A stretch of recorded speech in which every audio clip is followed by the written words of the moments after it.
अस्सलाम वालेकुम नाज़रीन, नहमदुहु व नसल्ली अला रसूलिल करीम, बिस्मिल्लाहिर रहमानिर रहीम।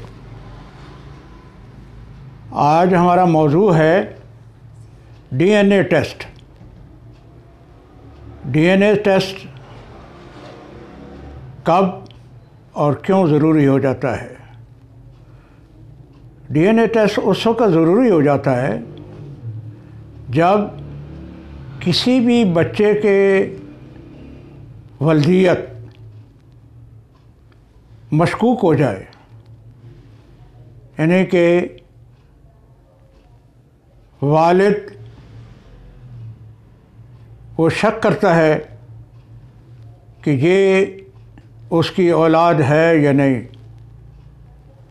और वो इस वजह से मियाँ और बीवी के दरमियान नाचाकी हो जाती है। अब ज़ाहिर है नाचाकी की शक्ल में बच्चे का ख़र्चा है, बच्चे की कस्टडी है, ये सवालात उभरते हैं।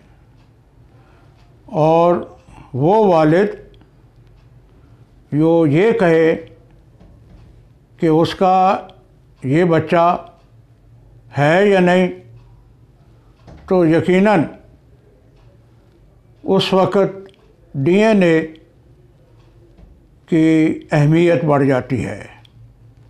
चूँकि ये मॉडर्न टेक्नोलॉजी है और डीएनए के ज़रिए किसी भी बच्चे की वल्दियत वो वालिद के साथ डीएनए के ज़रिए कंफर्म की जा सकती है। फ्रांसिक लेबॉर्ट्रीज़ हैं, वहाँ इसका टेस्ट होता है और यकीनन ये 100% सही और दुरुस्त होता है। लिहाजा उसके बाद गो के ये एक ऐसी सूरत हाल होती है जो तकलीफ़ देह होती है, और अदालतें भी इस चीज़ को कुछ अच्छी नज़र से नहीं देखती। लिहाजा आम तौर पर अदालतें ऐसी दरख्वास्तों को वो सिर्फ़ उसको मुतनफ़िर नज़र से देखते हुए उसको खारिज कर देती हैं, ज़्यादा अहमियत नहीं देती, डीएनए की तरफ नहीं जाती कि फर्दर उस बच्चे की साइकोलॉजी पर, उसके ज़िंदगी के मामलात, उसकी नफ्सियात, उनकी पेचीदगियों से बचने के लिए वो इस हद तक नहीं जाती।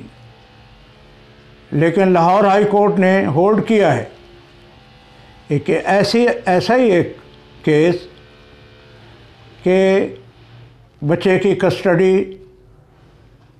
बेटी है, उसके कस्टडी का मामला है और बाप ने दरख्वास्त दी कि इस बच्ची की डीएनए टेस्ट कराया जाए।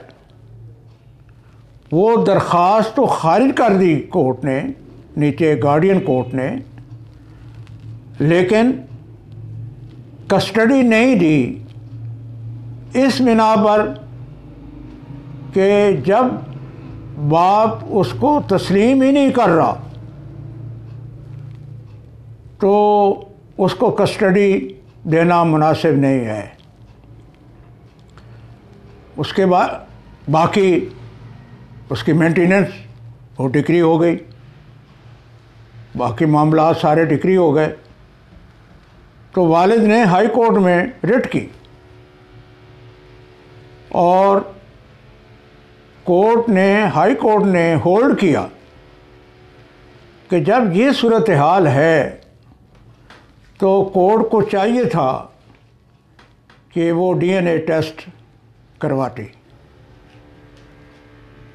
ताकि जब کورٹ ایک یہ ہولڈ کر رہی ہے کہ باپ بچے کی ولدیت سے انکاری ہے اور اس وجہ سے اس کو کسٹڈی نہیں دی جا رہی، لیکن پھر مینٹیننس کس چیز کا؟ یقیناً باپ پھر مینٹیننس سے بھی بری ذمہ ہو جائے گا۔ تو PLJ 2018 پیج 18 اس میں high court, Lahore high court نے ہولڈ کیا ہے کہ کورٹ کو چاہیے، گارڈین کورٹ کو، کہ وہ بچی کا DNA ٹیسٹ کروائے اور اس کے بعد از سرِ نو بچے کی کسٹڈی اور بچے کی مینٹیننس وغیرہ وغیرہ کے بارے میں فیصلہ کرے۔ تو اس لحاظ سے عدالتوں کو یقیناً اس ہائی کورٹ کے ججمنٹ کے بعد آپ یقیناً وکلاء حضرات اس کو ریفر کر سکتے ہیں، اور عوام الناس کی بھی نالج میں یہ آنا چاہیے کہ وہ DNA ٹیسٹ کروانے میں کوئی جھجک محسوس نہ کرے، کیونکہ بہرحال انفارچونیٹ معاملات ہوتے ہیں، تکلیف دہ صورتحال ہوتی ہے، لیکن سچائی کو، حقائق کو، ایویڈنس کو مکمل ہونے میں یقیناً یہ پروسیس سے گزرنا پڑتا ہے اور اس میں گزرنا چاہیے۔ تو انشاءاللہ امید ہے آپ ہمارے چینل کو سبسکرائب کریں گے، بیل آئیکن کو پریس کرنا بھولیں گے نہیں، تاکہ آئندہ کہ جتنے بھی ہماری ویڈیوز ہیں وہ آپ تک پہنچتی رہیں۔ Thank you very much.